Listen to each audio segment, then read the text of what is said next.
Hi, my name is Michelle O'Connell and I'm a video installation artist and painter living in New York City, and most recently started working as a colorist. Today I'm going to show you how I used Look Designer and Grainlab to grade a short fiction film by a French filmmaker, Marine Brun-Franzetti, called The Revolution of Plastic.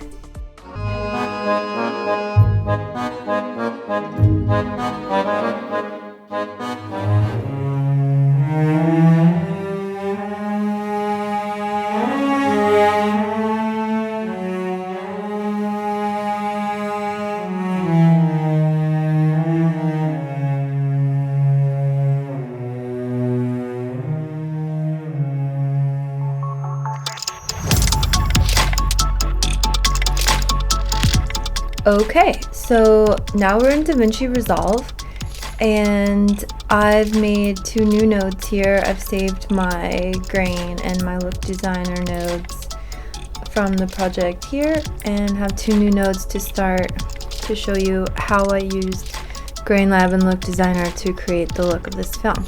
So I'm in timeline mode. Here's clip mode and my node tree, and I'm using Look Designer and Grainlab in timeline mode. So the first thing to do is open Effects and find Look Designer and drop it on the node. Then you get all these wonderful options here on the right. First, you find the input profile and select your camera. There's lots of options now: Arri, Red, Canon, even GoPro, Panasonic, Sony. So in this case my camera was Blackmagic. Then you come find your output profile, and I'm outputting to Rec 709, but you have different options to output ACES CCT, HDR Netflix, P3D65 SDR, many different options for output. Next, come find the contrast option, and for this look I chose L1, and here you can dial it up or dial it down, your contrast intensity. Then you can select a camera stock. So you have different camera stocks here. You have Fuji and different Kodak camera stocks. I used, let me see, Kodak 5219 Vision 3 500T. And you also have the option to select print stocks. Here are your print stock options, but in this case I didn't use a print stock.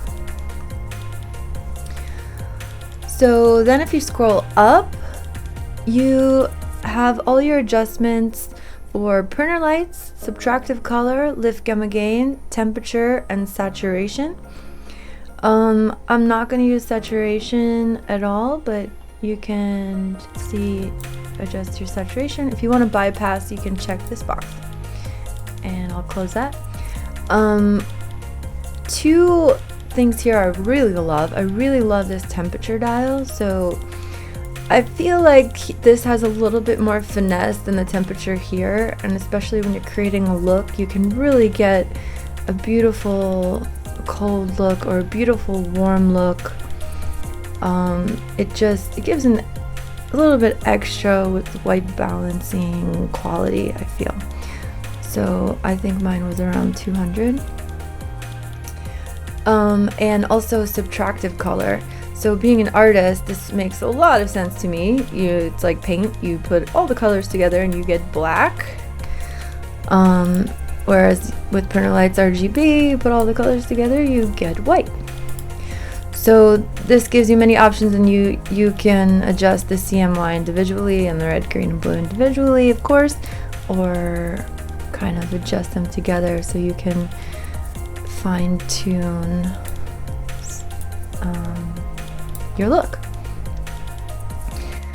Okay, so when you have your look and you're happy with it, you can export as a LUT. So click export, it labels your LUT for you and saves it in a folder Colourlab. I'd already exported it, so I'll just click replace. You come to the LUT tab here, refresh your LUTs, and this one. So you can reset this node and just drop your LUT.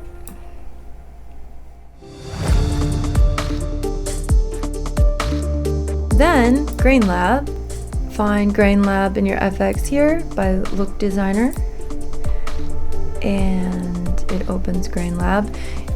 You also want to select your camera. Mine is Blackmagic, and you have 4 different options for grain.